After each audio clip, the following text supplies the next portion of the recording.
What is up, everybody? Welcome back to another episode of Talk of the Tundra, your Green Bay Packers podcast that is a proud partner of the Euroset Podcast Network and the Blue Wire family. Back at his command station, I am your host, Numac, and joining me for a preview, a pseudo playoff matchup against the Minnesota Vikings this coming New Year's Eve, is my lovely co-host, Jordan Tresky. Jordan, how are you doing, buddy? I'm doing well. I'm ready to celebrate the year that was and look into 2024 with rose-colored glasses and in the glasses that fit like the year. Yeah, You know what I mean? Have you seen the 2024 ones? I have. They're not good. I believe I saw you had an Instagram post I did. of it said, I don't know how they're gonna do. What was it? You tell it. I don't know. Me every year. I don't know how they're gonna make the year into a new set of glasses, and then every year they seem to find a new one. The 2024 ones are so bad. Damn, they did it again. Damn, they did it again, but they were so bad. Oh, they were so bad. But yeah, before we get into the New Year's Eve matchup on Sunday Night Football, we have to look back at the Christmas. Waiting all day for Sunday. We have to go back and look at the unfortunate, I guess is how I'll say it. Hey, they won. Let's Hey, they won. Again. Yeah, we have to talk about cheeses though, so you kind of do have to talk about it. We can again. talk about the individual players that were good. We don't have to talk about the processes that led to right. So cheeses for the Packers, 33-30 win over the Carolina Panthers.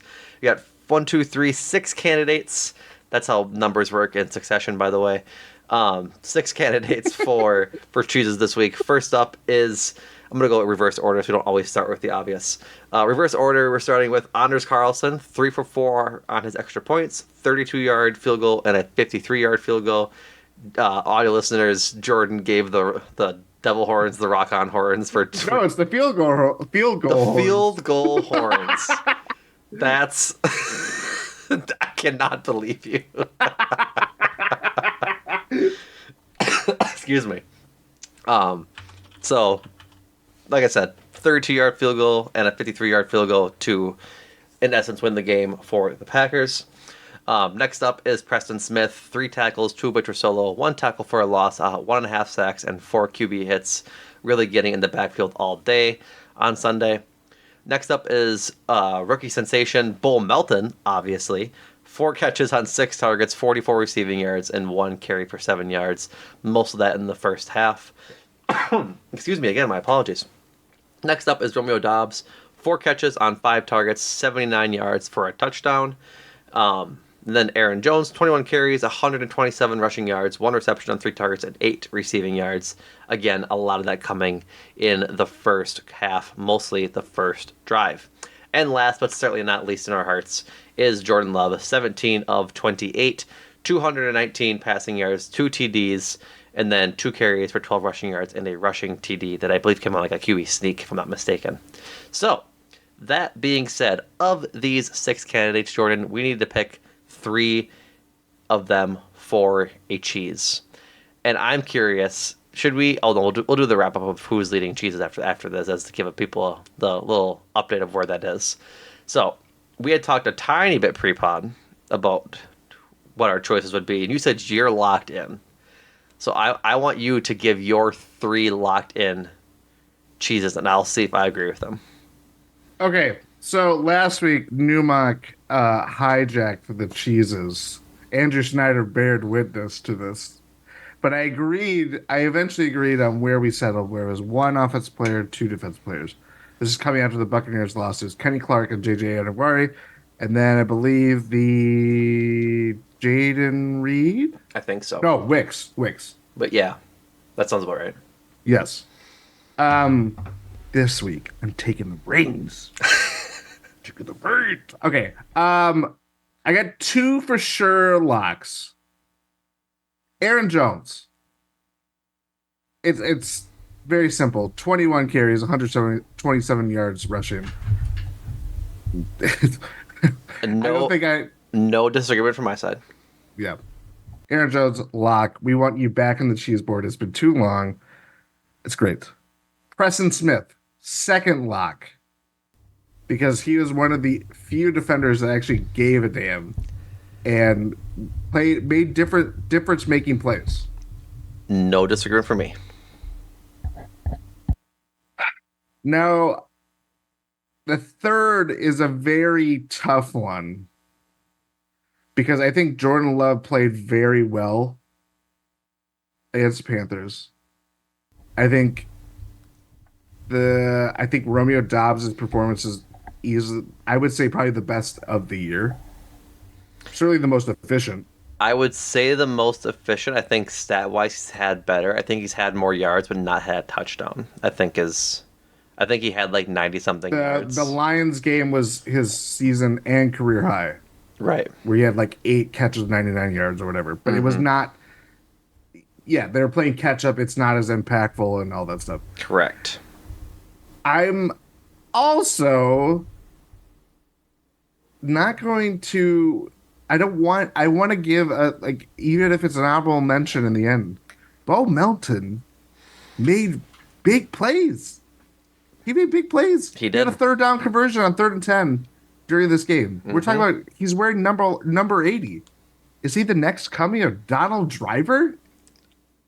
If his name was Boy Melton, that would be me in the summer when it's so hot.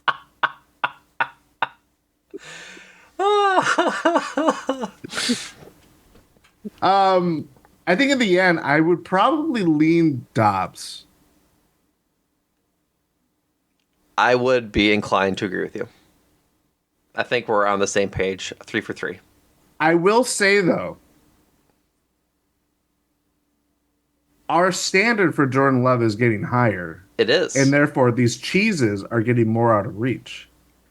This might be a good transition to the cheese board leaderboard. I Yes. just said board twice. But I do think this is where, like, we're probably going to face this problem way more next year. Where, oh, if he has like a B level, a B plus game, I would say this is a B plus game from Jordan Love against the Panthers. Yeah.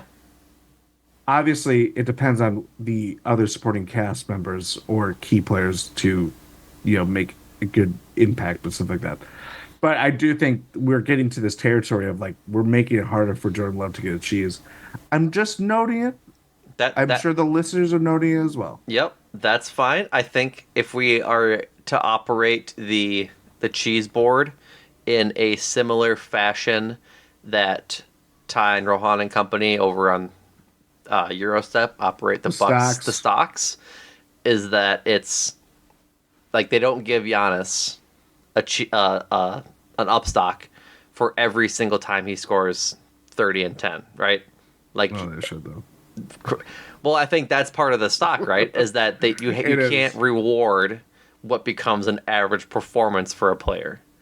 And for what it's worth, I think like we're starting to see at least this season of what Jordan Love's like average performance is.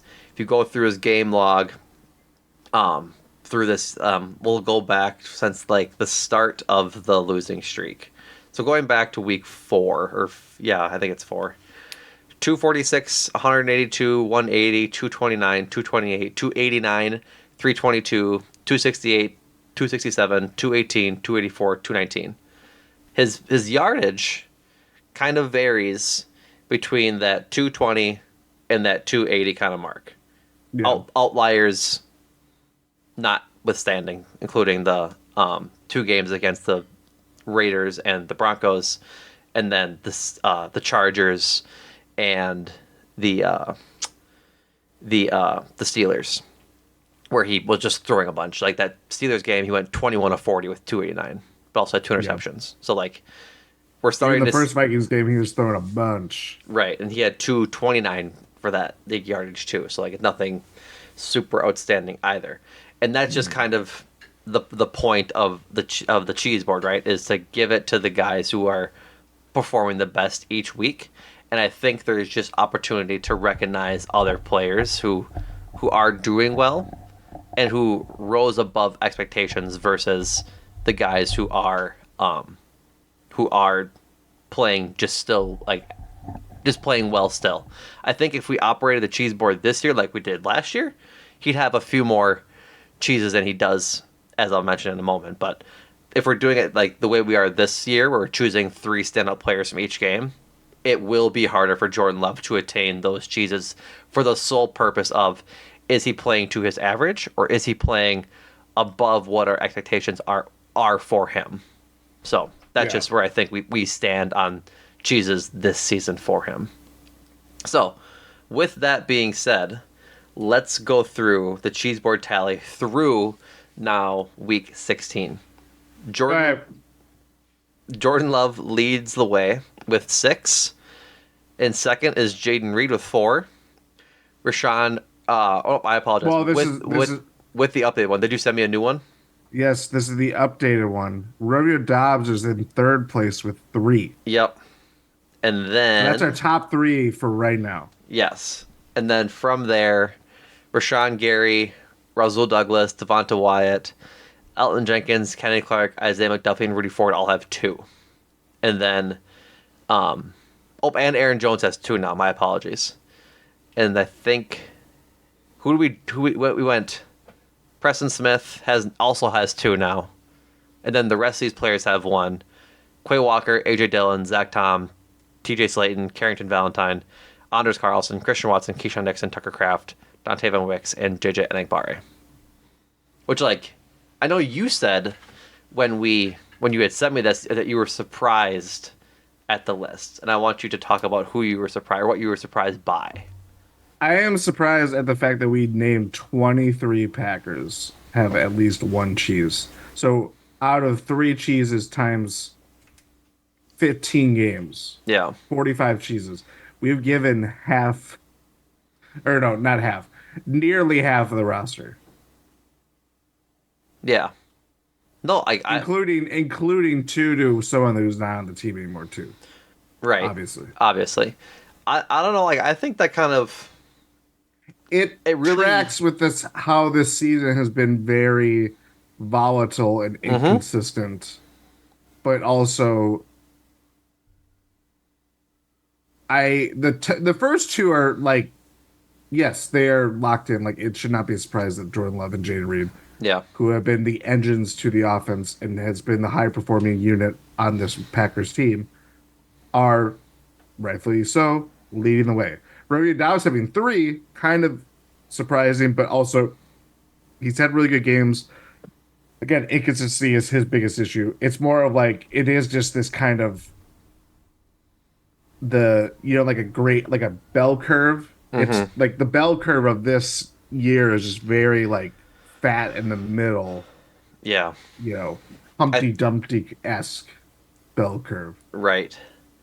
Yeah, I think I agree with you totally that this season has been volatile. There hasn't been a lot of consistency in where we get production from. I should say, where the Packers get production from, and who it comes from on both sides of the ball. Frankly, like week to week, there's new guys stepping up throughout the season, and I think it makes sense that when you're looking at the youngest team in football right now, that you would have a lot of different guys stepping up week to week that deserve their accolades. So yeah, I think the only thing that was surprising to me was the Rudy Ford 2.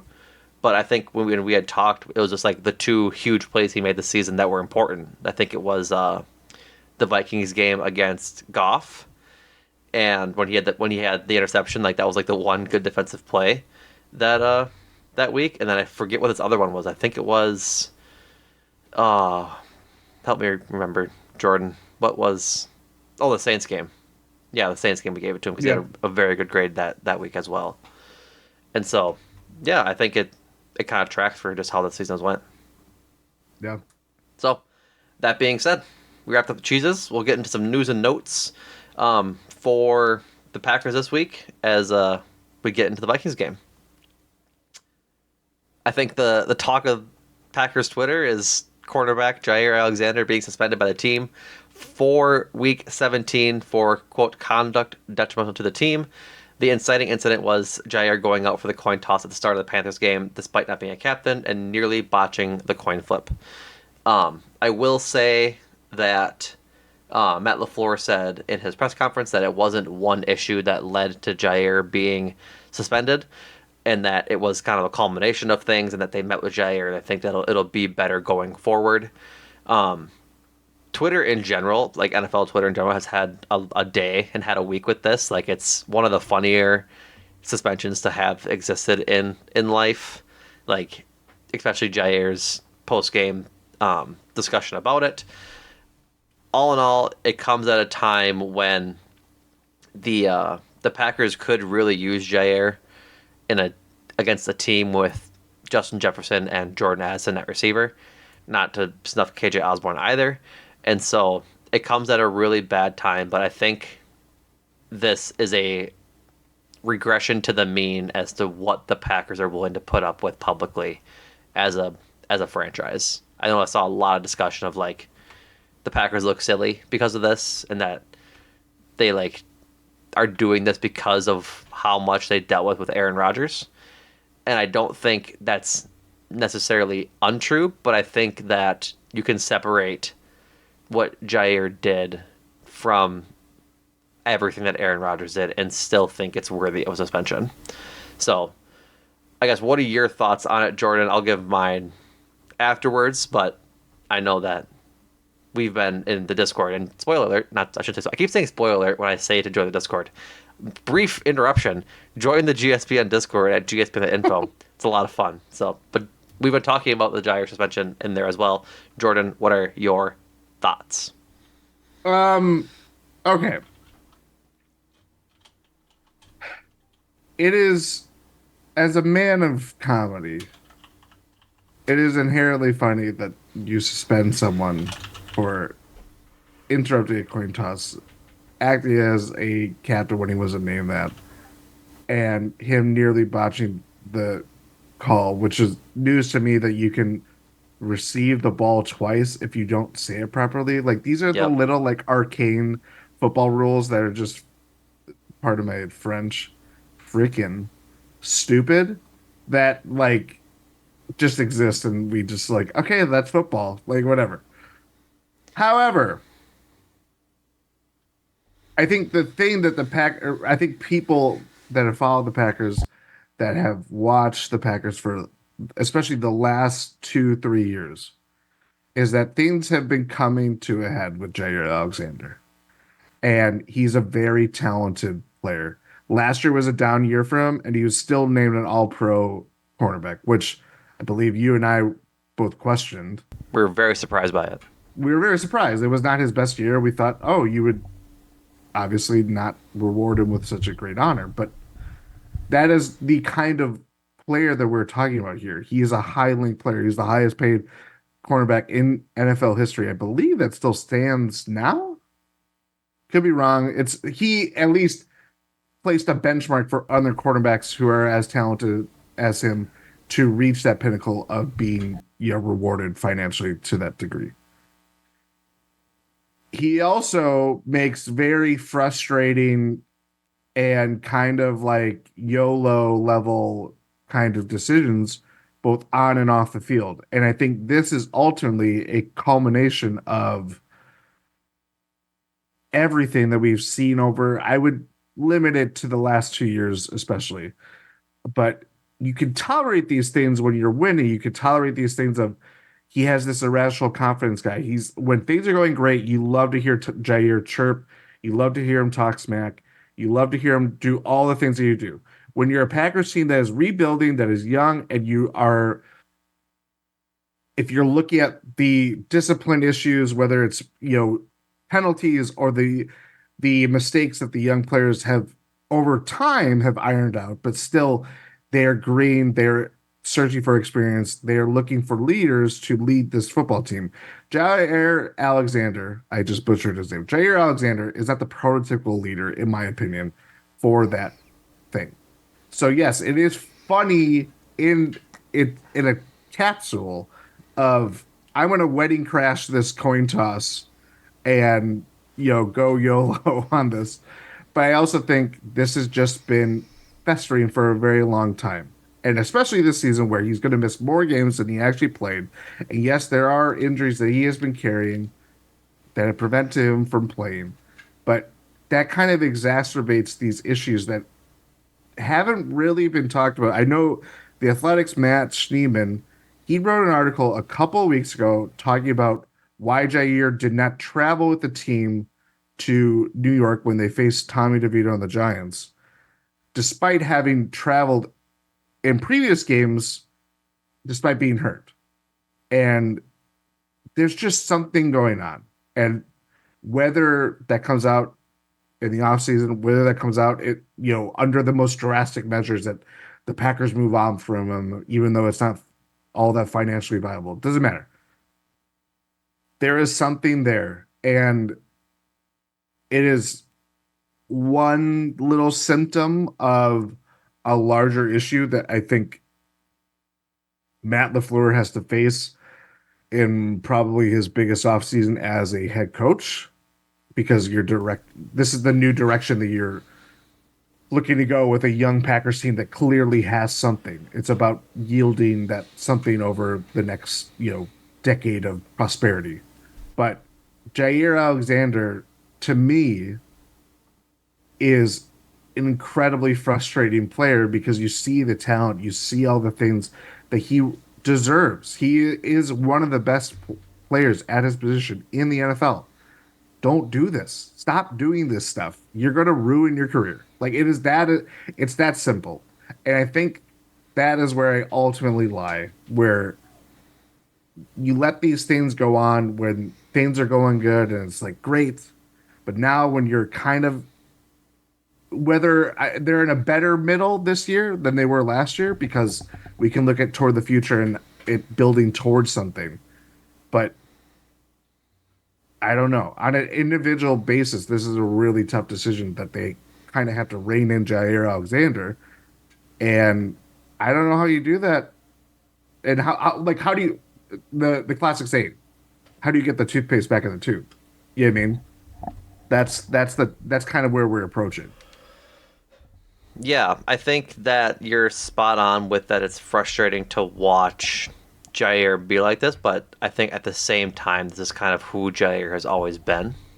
And that's kind of just part of who he's always been, this big personality. He's always been this kind of guy that enjoys riling up and kind of ruffling feathers in the locker room.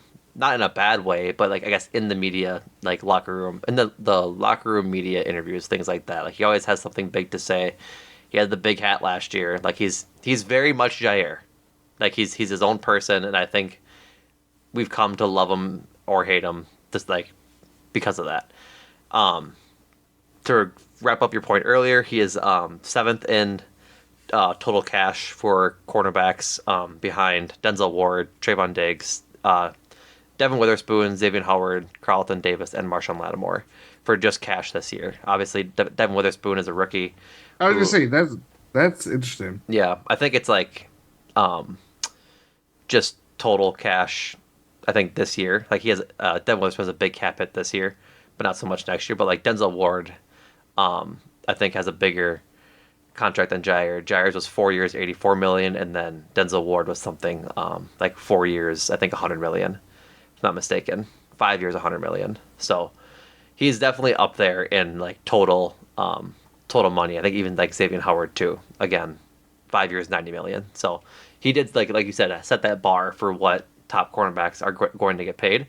But yeah, I think I agree with you for the most part that it is frustrating to watch Jair be like this, and that I don't think like this is ruining his career per se. I just think it might ruin his chances to get paid again, as big as it is, because people might think his headache is not worth his play after his injuries that he's had. Ultimately, I do think though that it is. I'm not gonna say like it's 85-90% Jair's fault he got suspended. I do think this requires a bit of blame on the Packers side because of the circumstances of why like this ultimately became a suspension was Jair going out not as a captain to do the coin toss. Jair being from Charlotte, in the Charlotte area, has not played in Carolina since being drafted. Like, it would probably mean a lot to him to go out there and represent his home and as a captain and do all this. Like, that's a pretty big deal for a person that is in the NFL, get to playing in front of all your family, friends in a team that you grew up around. Like, we talked about this at length with Christian Watson last year and how he wasn't able to make his NFL debut or wasn't able to play in Tampa Bay when that's where he's from last year. Like, that's a big deal for these guys, and to not to name your highest paid corner, I think might be highest paid defensive person or defensive player Until Rashawn Gary. until Rashawn, like, He got his extension kicks in. which already kicked in. Right. But like, I think like I'm not going to say a severe misstep, but I think you have to swallow your pride as a coach and say, like, go out and kind of give Jair that captainship for the game at which he's playing in his hometown, and then see how his behavior is after that. Like, you know what I mean? I think that's. Yeah. I think you just had, like, as whoever names captains, whether it's LaFleur or Joe Barry picks defensive captains, whatever, whoever picks it. I think it's Barry. I think it's who's ever. I mean, it's weird for the head coach to be the offense, but he's also right. The pseudo. I think it's just a misstep that way, and not thinking about the bigger picture of what it could mean to Jair. And I think that is something you have to take into account when you name captains and thinking about where they're from, yada yada yada. Devil's advocate on that point, because I do agree with you. I think that it was a misstep. It's a the first thing you do is you just look at someone's bio and be like, oh, we're played near your hometown. Like, they've done it with previous players. Like, it's not, you know what I mean? Exactly. The thing is, perhaps things behind the scenes have led to that, to Barry or whoever's calling the shots with captainships to say, oh, we're not going to give you the captain this week. Yeah, and I think that's just a bad idea. Like, if things are behind the scenes are that bad to where they're not going to give the guy be named a captain in his hometown, then he should have been suspended before that. Like, I don't think that's out of the realm of possibilities, because not only is it like he playing in his hometown, it was his first game back after a 6-game absence, battling injury. Like you said, he's gonna miss more games than he's played this year. But I still think, like, you give that guy that extra morale boost and let him know that you're still behind him despite what's going on behind the scenes. Like, it almost comes off as petty to not do it.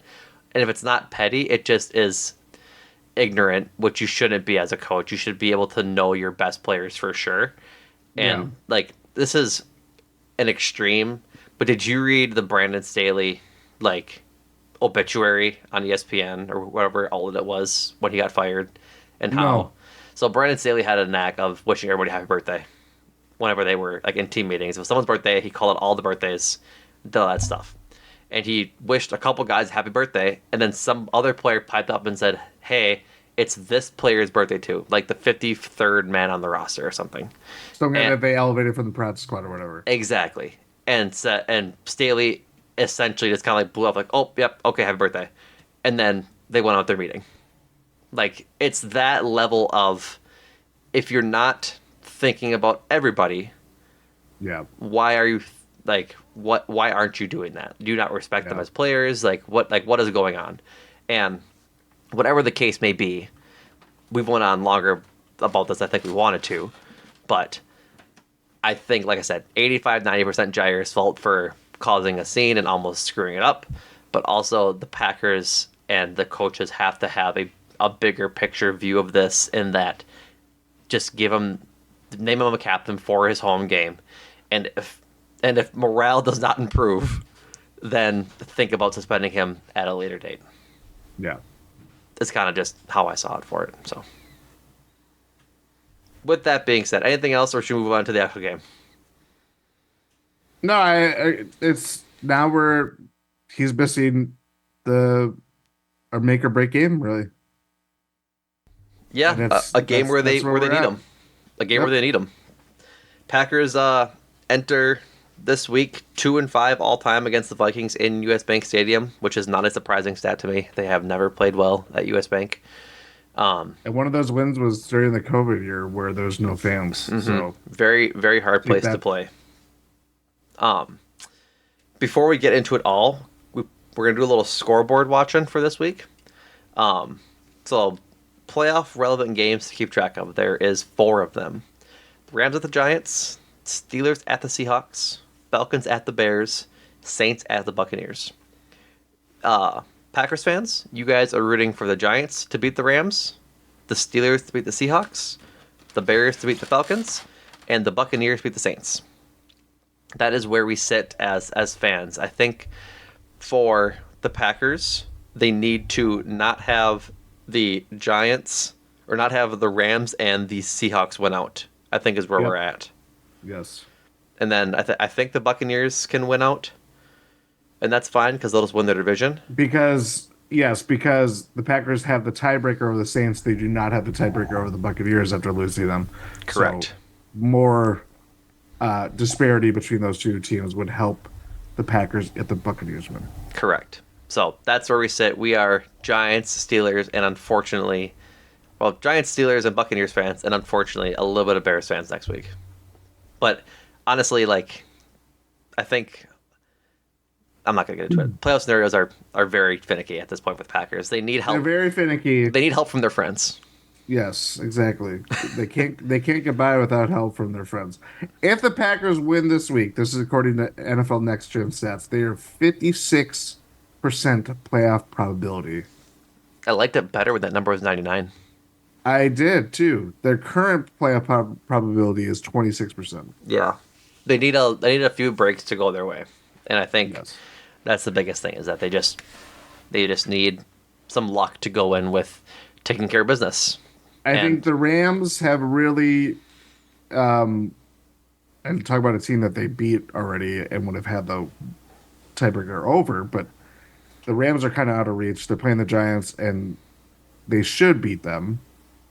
I think the game that I would be very interested to watch is Steelers Seahawks. yeah, Steelers at Seahawks. That'll be a tough gig for sure. Frankly, like Hmm. I forget if they're still starting Kenny Pickett or if it's still Mitch Trubisky. It is Mason Rudolph. Oh my God, I forgot yeah, it'll be a tough time for the Steelers on that one. The Packers' playoff hopes hinge on one Mason Wayne Rudolph. I don't like that sentence. But let's get into the injury report because it's a long one for the Packers. Oh, actually, his Oop, name is Brett Mason Rudolph III. still hate that. Yeah. Let's get to the injury report for the Packers and the Vikings as it is a long one. Please bear with me as I take a big breath and try and get through the long list that is the Packers. Devondre Campbell did not participate in both practices Wednesday and Thursday.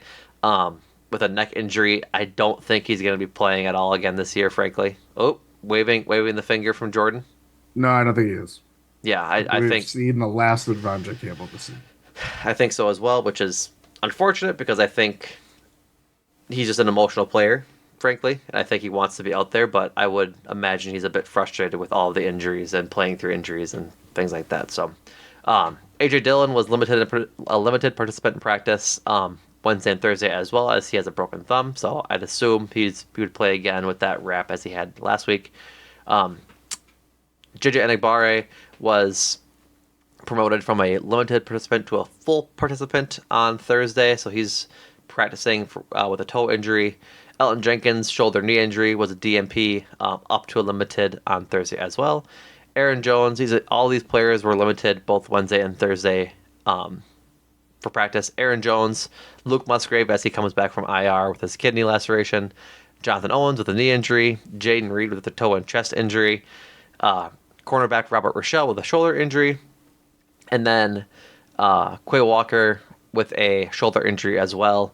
And then TJ Slayton has a knee and a foot injury. He was limited on Wednesday, but did not participate on Thursday, so that is not a great sign for him. Christian Watson and Dontavian Wicks were both DMPs. And then Emmanuel Wilson was a full participant. Was a full participant on Wednesday and Thursday as he tries to come back from IR. So I believe I saw something that Tenuta, Musgrave, and Wilson were unlikely to be activated from IR this week because typically when the Packers do that, they make that transaction on Tuesday. And they hadn't activated those Ah, guys off of IR as of this week. So I think there's obviously still a chance for them to be activated, but I think what the designation was from wherever I saw it from was that if you keep the guy on the roster on Tuesday, you have to pay him for that week. And like you wouldn't want to pay from a strictly cap perspective, you wouldn't want to pay the guy for practicing but then not being ready to play the game. So takes away the hope for a revival of the double tight end sets of Tucker Kraft and Luke Musgrave, but hopefully we can get that in Week 18 against the Bears because I think seeing Luke Musgrave play again this season would be enjoyable just as a fan, seeing him come back from that kidney laceration, but hopefully he's actually healthy enough and not just trying to power through it. yes. Yeah. For the Vikings, Mekhi Blackman, their rookie corner, as well as who's dealing with a shoulder injury and an illness, as well as Jordan Addison with an ankle injury, were DNPs on Wednesday, but were upgraded to limited participants in practice on Thursday. That's bad news for the Packers, as Mekhi Blackman has been one of the Vikings' best corners this year, as well as Jordan Addison has been a pretty good wide receiver opposite of Justin Jefferson in his rookie season as well. So if they end up going, that'll be two pretty big impact players going against the Packers this Sunday night. Defensive tackle Sheldon Day has a ankle injury. He was limited in practice Wednesday and Thursday, as was Troy Dye, their linebacker with a wrist injury. Safety Theo Jackson has a toe injury. He did not participate in either day. Alexander Madison, their running back, who they had hoped to fill in the spot for Dalvin Cook, and has an ankle injury. He was limited both Wednesday and Thursday. Byron Murphy Jr., their cornerback, has a knee injury. He did not participate in either day of practice. Jalen Naylor has a concussion. He was a DNP on both Wednesday and Thursday. Tackle Brian O'Neill has an ankle injury. He was a full participant both days. So was linebacker Ivan Pace Jr. with a shoulder injury. Defensive tackle Harrison Phillips has a back injury. He was limited on Wednesday and then promoted to a full participant on Thursday. And defensive tackle Jacqueline Roy has an ankle injury. He was a DNP both days. Session? Maybe, just maybe. I think the bigger deal for the Vikings though is all the players that we haven't listed that are on IR. Obviously, quarterback Kirk Cousins is on IR with his Achilles injury. Same thing with Cam Akers, the running back. TJ Hawkinson just blew up his knee, tearing his MCL and his ACL, which is very unfortunate as he was having a fantastic year. Tears both those ligaments at a very crappy time to do it as the guy breaking out. Like, this is now late in the season. They just extended him. Yeah, they just extended him. Like, will this carry into next season? Probably. I don't think he'll be ready for week one. Like, you're thinking usually 9 to 10 months for an ACL, MCL injury. So we'll see. Best of luck to him. Marcus Davenport, Dean Lowry, James Lynch, William Kawenku. I probably said his name wrong. My apologies. Ole Udu, and then DJ Wanham as well are all on IR. You had mentioned pre-pod that the DJ Wanham injury is pretty critical for them as he's had quite the year for them on defense. Yeah, Daniil Hunter is the star pass rusher, but DJ Wanham was the guy that gave the Packers fits the first time around, 2 sacks in week 8 at Lambeau, and has been a very critical player for them. You know, kind of, it's not just falls on Daniil Hunter's shoulders. He's been, equally as disruptive. Even had a defensive touchdown score this year. So yeah, that's a critical piece missing from the Vikings puzzle now. And now we're talking about players that that are going to be like second stringers. They're going to have to make an impact against the Packers. And obviously the biggest one of all is who they're starting at quarterback now. Yeah, and it's Jaren Hall, rookie out of Come BYU. down. They went from Kirk Cousins to Josh Dobbs to Nick Mullins, and now No. to They went. So Kirk Cousins oh gets yep, hurt in the first Packers game. Then yep. it goes to Jaren Hall, who starts the next game. Josh Dobbs replaces him because they just traded for him after the trade deadline. Josh Dobbs starts the next couple games. Dobbs mania goes crazy. Then it falters. He gets replaced by Nick Mullins. Then Nick Mullins puts forth a stinker, at least last week, and now it's Jaren Hall's turn. I didn't know he started one game He because started Jaren the, Hall because I I believe it was the Atlanta game. it was, but I look at his game. It's five completions on 6 attempts. That doesn't scream starting quarterback to me like that. Like, I'm curious. I need to look and see. Did they actually? I want to see if Josh Dobbs like replaced. Oh yeah, he did because he led him back to It the was the comeback game-winning win. drive. Yeah. Okay, he started that game. Josh Dobbs finished that game. Jaren Hall had 5 6, 78 yards, no touchdowns, no fumbles, no nothing. He didn't do anything. Josh Dobbs that game had 20 completions on 30 attempts, 2 touchdowns, and a rushing touchdown. Like that was, I forgot that Jaren Hall had started that game, so that makes sense. But yeah, Jaren Hall, rookie out of BYU. I have some notes from Dane Brugler's Beast article, or I guess PDF portfolio from this year's draft.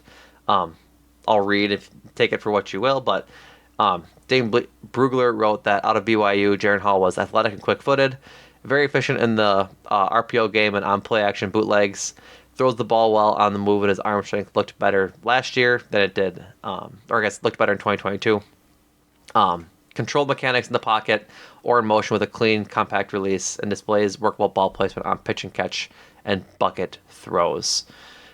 His weaknesses were it has an inconsistent deep ball accuracy, and his receivers are often waiting for the football.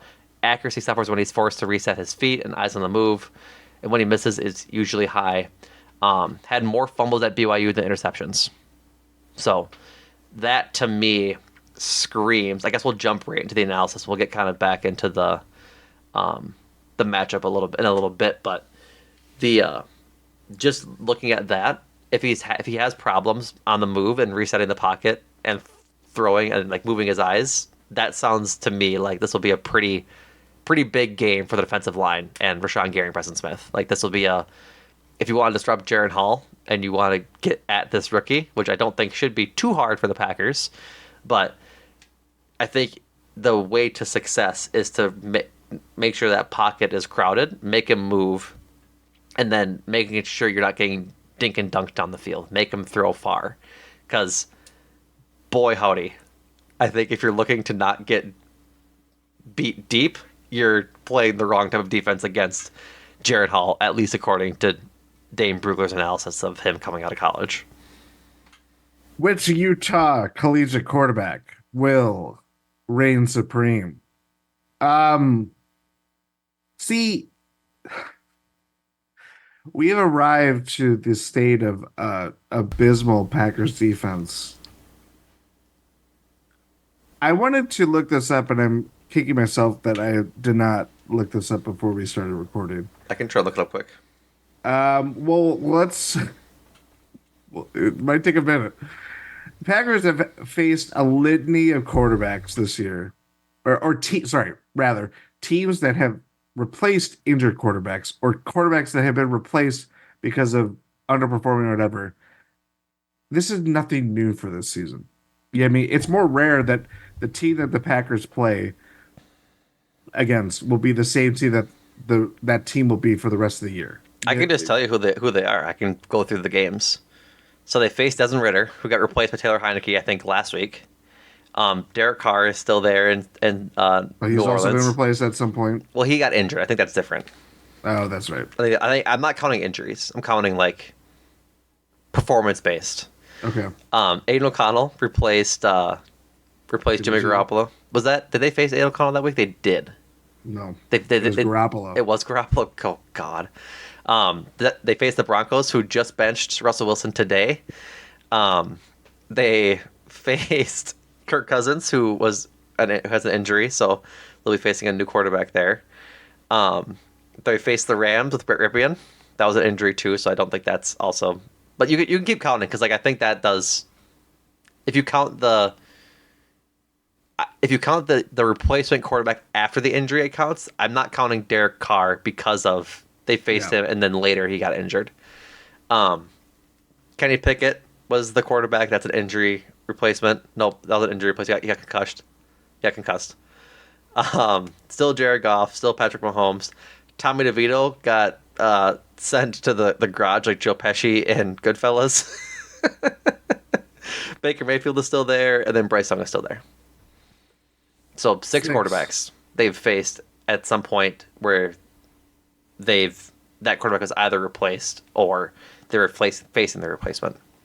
And we live in a world where Tommy DeVito became enjoyed his 15 minutes of fame because Joe Barry let him walk all over this defense. Oh So man. I don't I don't have any expectations of them playing a quarterback that is a rookie fifth round quarterback that has very few snaps on tape. They saw some of him in fourth quarter. In the fourth quarter of the first time they played against each other. And if I'm reading the Dean Brugler profile of him and just the kind of summary of his talents, I would say that scares the shit out of me because Yeah. that is the problem. He possesses the tools that could easily eviscerate this Packers defense. It doesn't have to be this outpouring of the next Michael Vick or Kaepernick kind of thing. It could just be the subtle ways that he like extends plays, extends drives, um, profiting off of broken plays because if they break contain, well, we know how that works. Like it's stuff like that that is just really scary to me, even with knowing that they have lost their star tight end.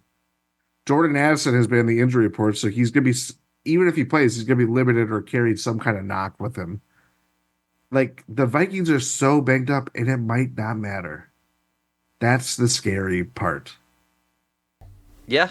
Absolutely. Like I'm right there with you. That it's unfortunate that we're at this place in a Packers defensive state where a fourth string quarterback is in a position to possibly let up the Packers through just completing easy passes.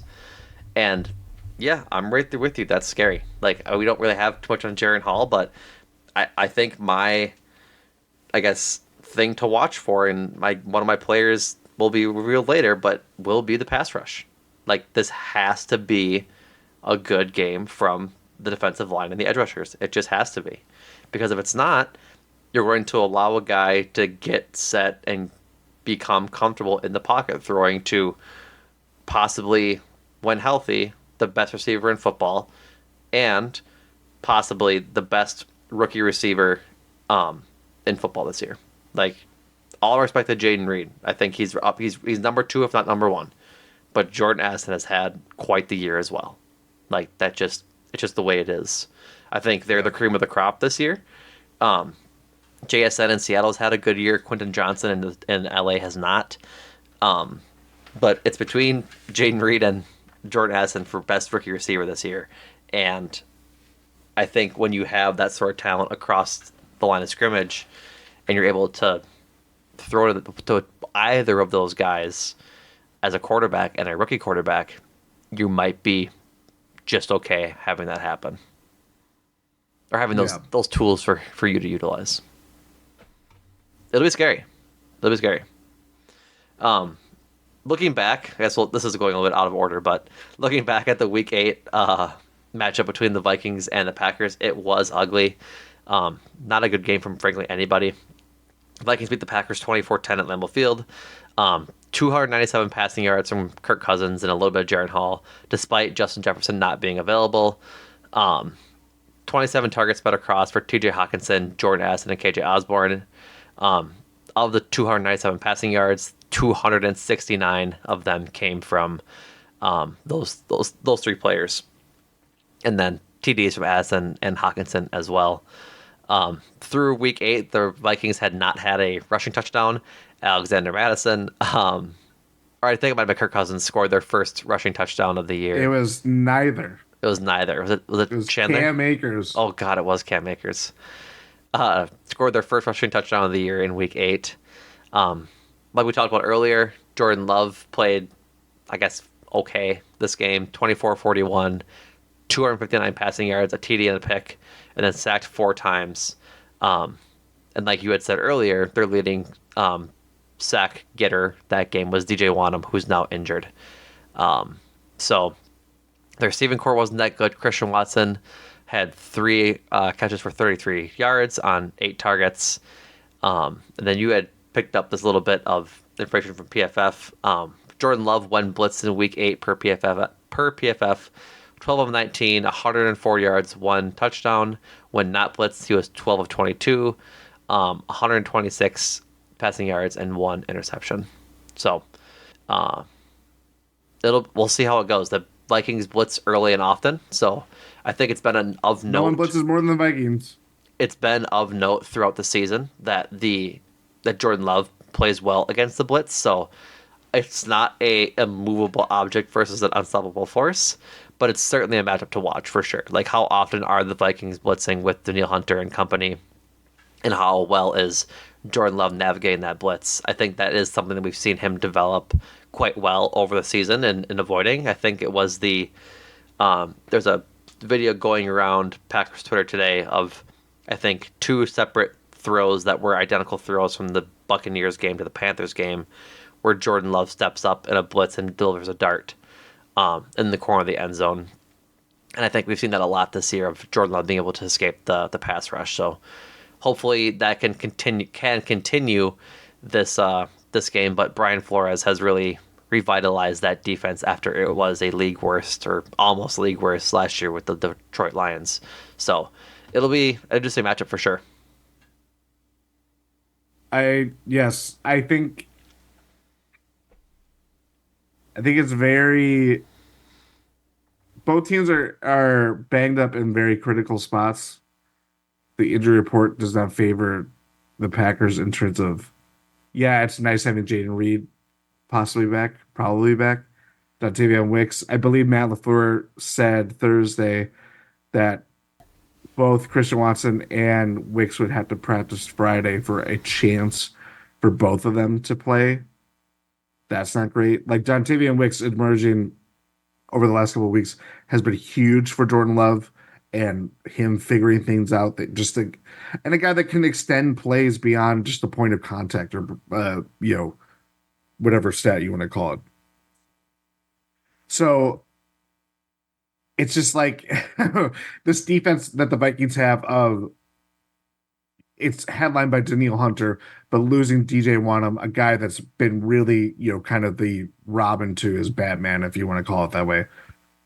And obviously everything else that they're missing between Hawkinson going to Hall with the quarterback, they're missing people at critical spots.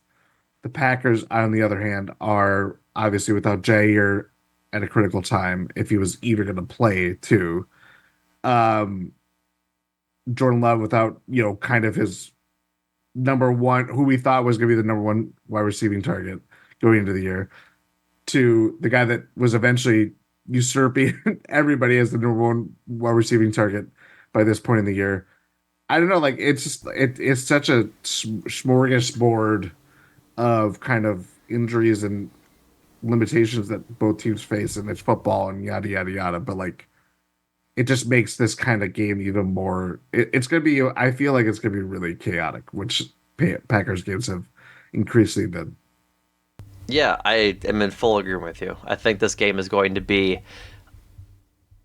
back and forth of, like, can the Packers put together drives to keep their defense off the field for long portions of time? Like, that'd be nice if they could rely on their offense to really drive this game and finish drives with touchdowns each and every time.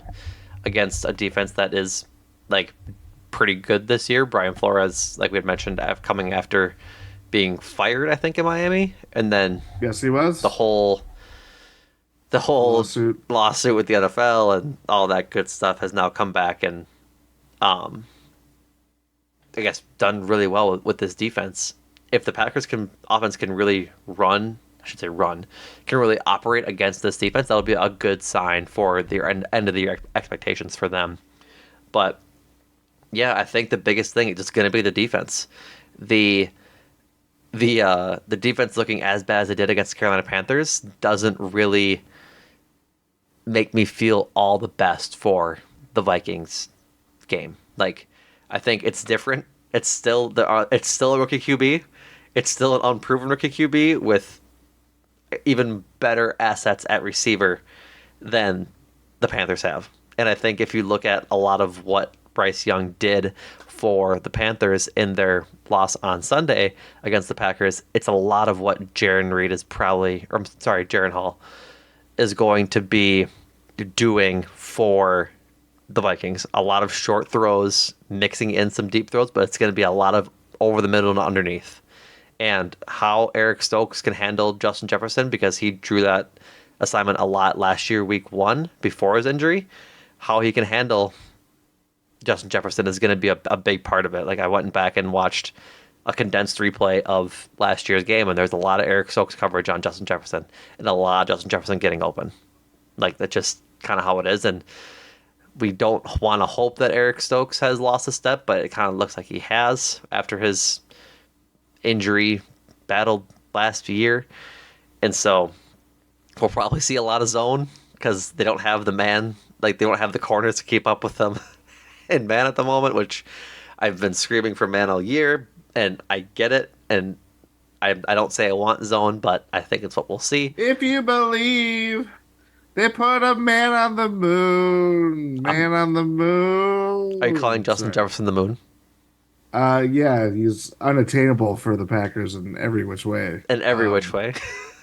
Um, yeah, you're hurting my brain by saying all these really neatly packaged facts, and Listen, the, it hurt my brain looking at him. yeah, I just Like, I watched that game, and contrary to what our memories are, the Packers kicked off to start the game last year. Vikings yes, got they the did. ball first. For some reason in my brain, first play of the game was Rodgers Is to the Christian Christian Watson Watson? drop. Yeah, It is not.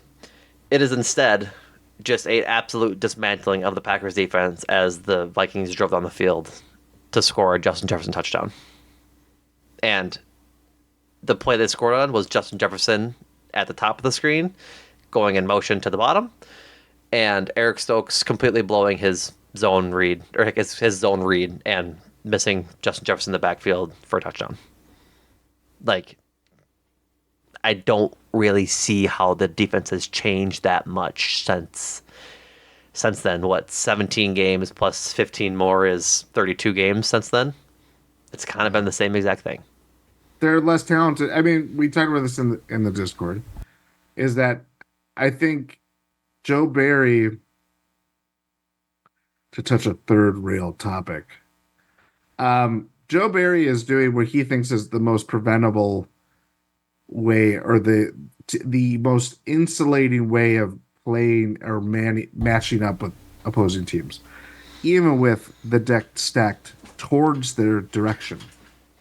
We're talking about rookie quarterbacks. We're talking about players that do not have very minimal NFL game experience, starting against the Packers and running through them. And on the flip side, the Packers have had a number of injuries. Jair Alexander, as we mentioned, their top cornerback, will play fewer games than he has missed. Rasul Douglas is no longer on this team. The secondary is banged up. They have switched from Rudy Ford to Jonathan Owens to Anthony Johnson to Darnell Savage is playing, but then now he's hurt. Like, there are many reasons why you would say, okay, we have a very inexperienced and young team, especially in very susceptible positions that have been turned over year over year, week over week this year. This is what I feel like is the best way to play it. And the mind-numbing thing is, it's not a wrong strategy. The wrong strategy is not deviating from it when it doesn't work, because that we can talk about it until the cows come home, and they will soon come home if the Packers lose. So I think that is kind of, there's this I feel this fatalistic way where I know the Packers season is coming to an end, whether it's this week or obviously after week 18, if they don't make it to the playoffs. Right. But there's just a way that I'm just like, I cannot watch this anymore. Stop subjecting me to torture. You know what I mean? I get it. Like I think Joe Barry is waterboarding me with zone defense and I want you single high shell, whatever. I want you to make your point clear in that you are sick of watching the defense, but you still enjoy watching the Packers. Oh, I love the Packers. I love the Packers. And I'm not. I'm only echoing what have other smarter people that talk about the Packers Right. more frequently than I do. But there's something deflating and disheartening. The fact that we are talking about a team that has made such progress. The fact that we're talking about them vying for a playoff berth, even with them stumbling over the last couple of weeks, is still remarkable. But the base defense in which this team plays is just not like, you could throw out any stat that you want that you see on Twitter or X or Threads or whatever, and it all just comes back again.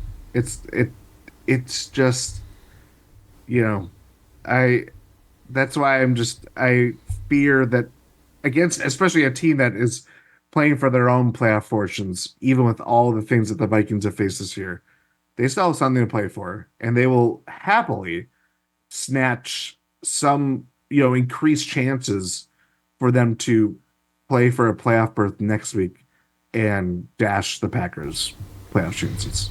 Yeah, this game is in, I guess, for all intents and purposes, a playoff game for them. They Yeah. both teams need to win to make the playoffs. And if the other team the other team that loses isn't making the playoffs. It's cut and dry like that. Anything else, or should we get into players to watch and score predictions? No, I think we've arrived. All right, players to watch, Jordan. I will let you go first and potentially steal my my my picks. I'll go Vikings first. Okay. I'm gonna go Jaren Hall. Jaren Hall. We saw Kirk Cousins in a very good game before he got hurt. That really just eviscerate the Packers' pass defense. Jaren Hall is. Let me see how many snaps he has to his name. It's not a lot. It's not a lot. He has attempted just 10 passes and has had how many dropbacks? Doesn't matter. Um, this is a big game for him. Obviously, that he's got the nod. There's no Josh Dobbs lurking in the background to steal his handiwork, or Nick Mullins. The Vikings are they're in effort mode. They're trying everything, and that could go two or one of two ways. Where it could go, okay, it worked for this week. Next week we'll roll 21 again, and maybe we'll get in the playoffs or whatever. But this is a playoff game for them. They turn to a rookie fifth round quarterback that has just attempted 10 passes this year and has tried everything to kind of salvage this year. And he's got the best wide receiver in football available to him. He's got the best rookie wide receiver in football, I would say, available to him. He has weapons to make this a problem for the Packers.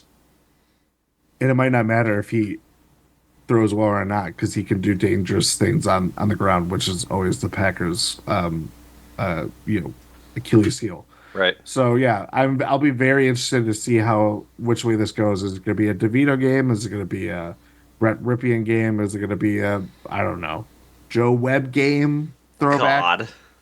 Yeah, I was at that game. Which is that was a crazy. good game. It was a good game. Um, I will stick with the Vikings, and I will go with the obvious answer, which is Justin Jefferson. Like that's just cut and dry. He has the ability to pick apart any defense he faces, and I think they won. Did they win last week? They They did faced not. They lost to the Lions. lost to the Lions, but That is how the Lions clinched the division. they were in the mix because of Justin Jefferson last week. Like he had if I'm not mistaken, a pretty huge game last week. 6 catches, 10 targets, a touchdown for 141 yards. They'll do it. That'll do it. And he has a bunch of games like that this year. He has played in 1, 2, 3, 4, 5, 6, 8 games. 8. And he has 4 games of over 140 yards. Pretty crazy. Pretty crazy. Man. So he's good. He's real good. I think that's simple enough as to keep my players to watch short. My Packer is going to be Rashawn Gary. How he performs and how he pressures the pocket against Jaren Hall is going to be critical. The Vikings have had a revitalized offensive line. I'm looking at PFF and they're pretty good in the passing game, or like pass blocking. They're starting O-line of Ed Ingram, Christian Darrisaw, Brian O'Neill, Garrett Bradbury, and Dalton Reisner. That's in no particular order. That's rather just snap counts for blocking on PFF, not across the way. But Christian Darrisaw is their left tackle, and he is their best pass blocker and best blocker overall. He's allowed 5 sacks and 12 hits, but they've only allowed what looks like to be 20-ish sacks on the season, if this is a right count from PFF's just individual sack point. But yeah, I think they really just need to be able to get home against Jaren Hall. If they don't, he's gonna be able to get comfortable in the pocket and make confident throws to 2 of the best receivers in the game right now. One already and one emerging between Justin Jefferson and Jordan Addison. So yeah, Rashawn Gary as the leader of the pass rushers is my player to watch for the Packers. I have a lot of options. Love Jones. You have 52 options. That is correct. Do I go Boy Melton? No, his name is Bo. Oh, I don't know. My feel for these games are just non-existent at this point. Let's go Aaron Jones.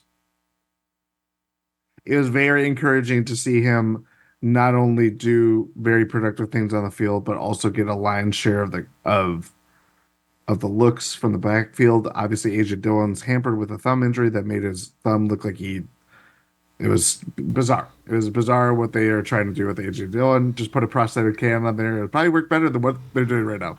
Doesn't matter. I think for me, last week was kind of the balance that we wanted to see from the offense between Aaron Jones getting 21 carries, working himself in the backfield, even though passing's not been there between him and Love. But Love working in concert with that. It's not too heavy on the pass and making Jordan Love have to do everything in order for things to work. The thing that you touched on earlier on this podcast is the biggest thing for me is that when Aaron Jones first, like the disparity between we see a good first drive where Aaron Jones is featured, getting the lion's share of touches, kind of the engine to kickstart things. And then as the game goes on, either he's not as productive or they just shy away from him. And, now we're in, as this is do or die mode. Every game for the rest of the season is playoff mode. It should have been like this for the last couple of games. It should not have been like this for the last couple of games because they were in the driver's seat. But now they are in the middle seat in the back, and they're very scrunched up next to the Seahawks and the Rams. They're trying to make their way out of this. And for me, how they work in Aaron Jones into the game plan and kind of continue that success beyond the first drive will probably be the biggest bellwether of how this game goes, because it's been really good the last couple games on the first drive, and then last week was better than the Buccaneers game, but it could easily just be like, oh, Aaron Jones is invisible, and it's like every year for the last 5 seasons under Matt LaFleur. Yeah, I strong agree with everything you said. Like I think it's that easy. Score predictions. You want me to go first since I made you go first on? No, I'll go first. All right. Vikings 23, Packers 20. You and I have similar score predictions. Mine is Vikings 27, Packers 24. They lose on a game-winning kick from Greg Joseph. I think we see a defensive touchdown this week. I don't know who from, but I think we see a defensive touchdown. Bold prediction, Mr. Tresky. It's rare. Also, you say you don't know who it's from as if the Packers defense is making plays. A Packers defense that is I think Joe Barry almost bottom of the barrel in turnover He's rate. going to fly. Yes, it is. That's the. You say you don't know who it's coming from when there's a good chance there's one team who it's coming from. So, anything else? I just want to talk about the Packers being in the playoff mix. Okay. I don't want a lame duck game against the Bears. I Yeah. don't want a lame duck game. Yeah, I get that. I would rather Week 18 mean something. At that point, it also sucks that Week 18 might mean something and the Bears could knock us out like the Lions did last year. I don't care. I care a little. I care a little bit. So be it. I'd rather lose to the Vikings and the Bears than lose to the Bears and get knocked out of the playoffs.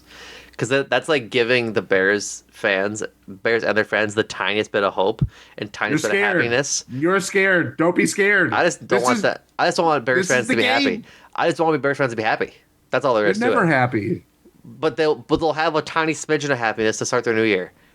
Yeah, they're still in rolling in the mud. Pigs and slop is my exact Yeah, point, they're Jordan. pigs and slop. It's my They wanna bring us exact down. point. Who cares? I'm over here walking a very clean life. Bears over there. Get out. Eat your salmon. Don't.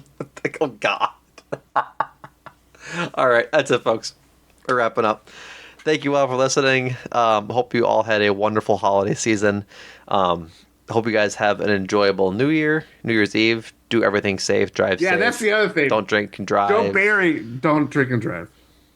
Joe Barry, by now, if he ruins my New Year's Eve, oh my God, I'm going to write to my congressman.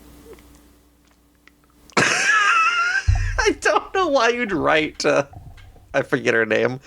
I forget who's our House representative Yeah. person, but whatever. Anyways, be sure to do everything safe. Happy New Year. We'll have maybe some resolutions coming out of Sunday night's game. I sense a theme. That's a theme, right?